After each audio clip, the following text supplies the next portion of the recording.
Southern buttermilk biscuits are great for breakfast, lunch, or dinner. With just 5 ingredients, they're super simple to make. In this video, I'll show you a few tricks that could get these biscuits to rise to fluffy perfection.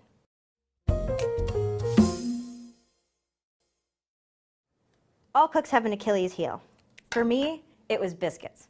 Whenever I made them, they would turn into little golden hockey pucks that I just couldn't even serve. So when this recipe came into the kitchen, it absolutely changed my world.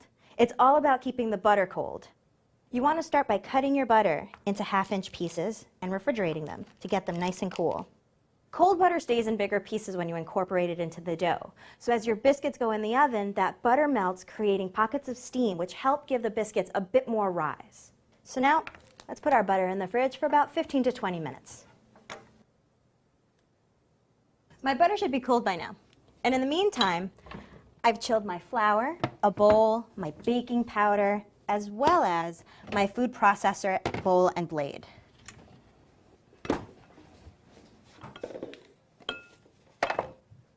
We're using white lily flour, which is a lower protein flour made from soft winter wheat. It's regularly found in the South, but you could also get it online. And if you can't find it, all-purpose flour is fine too. Just added baking powder, some salt.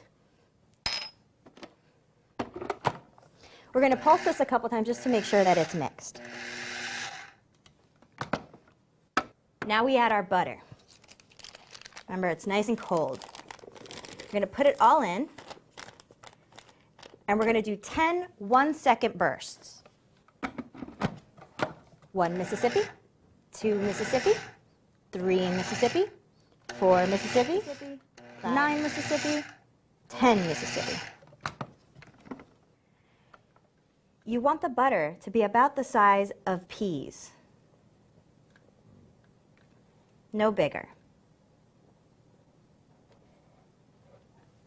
You want to pour your dry ingredients into the chilled bowl. Now we want to incorporate our buttermilk. You're going to want to do this with your fingers open, moving in circular motions. So add your buttermilk and begin incorporating it. It's better to do this by hand because you could really feel the moisture of the dough and make sure that everything's combined. It also helps you from not overworking the dough. Overworked dough will really toughen the biscuits. Your dough is ready when it all starts to come together. Not leaving too many stragglers behind as I move it around in the bowl. Okay, this looks just about ready. So you could just pick it up in one clean ball. I'm going to give my hands a quick wash because we're ready to roll out our dough. You want to lightly flour your work surface. Adding too much flour can also toughen the biscuits, so just go light. Put your dough on the counter. You want to pat and roll it out into a square that's about 1 inch thick.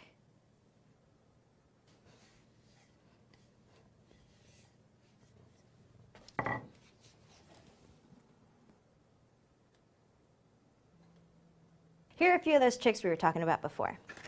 You're going to want to dip your cutter in a little bit of the flour so that it moves smoothly up and down. Another trick is you want to push your cutter directly down and pull it straight up. Don't twist. You want to cut out as many as you can on this first go and place them on your baking sheet. Now here's another one of those tricks. You want these guys to sit shoulder to shoulder. You want them to touch each other. When they're like this, the steam won't have anywhere to go but up. Now we got 4 biscuits on our first round. We're only going to mash this dough together one more time and re-roll. By the 3rd re-roll, it's just a big old messy biscuit and you don't really want that. And once again, pat it and roll it until you get a 1 inch thick square.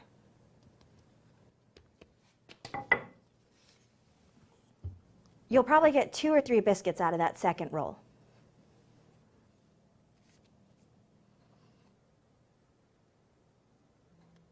Now we're going to brush these with a little buttermilk to help their color.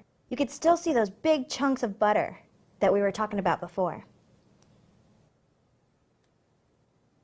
Bake your biscuits until they're golden brown for about 20 to 25 minutes. Once your biscuits come out of the oven, just brush them with a little bit of melted butter. Oh, that smells so good. Now let's take a peek inside.